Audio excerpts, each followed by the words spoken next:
So that's life in the ACC. It's such, without question, the best conference in the nation.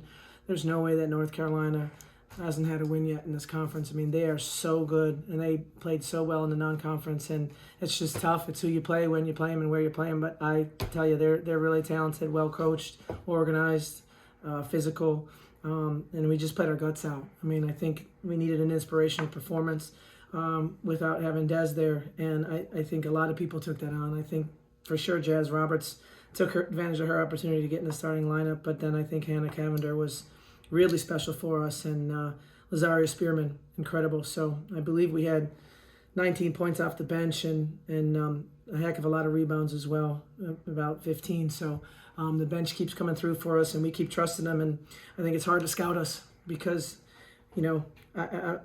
Hannah hit those big threes in the first half to keep us in it, and then hit a huge one in the second half. And then Jazz hit a couple at the top of the key, and they probably weren't on Carolina's first page of their scouting report. And that's what makes this team special. And it's a lot to manage, but it's worth it as coaches because this is as rewarding as it can be when people step up in those moments. It's one of the joys of coaching.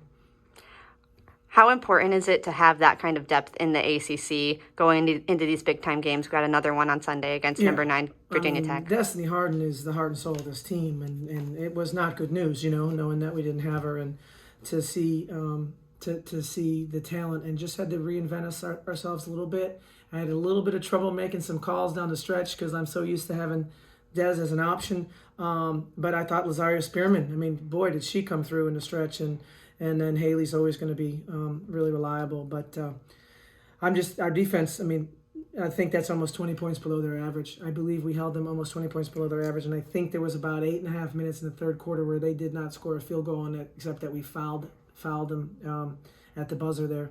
But it was incredible defense, and shout out to our strength and conditioning coach too, because we still had our legs. What was the mood like in the locker room afterwards?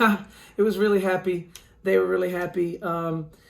There's always a little bit of a lull, like what's going to happen when you lose one of your starters and your captain and all that. And I was looking around before the game, and they were kind of quiet, but I thought it was a good quiet. I didn't think it was a nervous quiet. I thought it was, oh boy, we need to play really, really well today to get this. And so 2 wins in a row in this conference that's a great week for Miami. And I'll try to make it 3 on Sunday. But this conference is just brutal in a very wonderful way.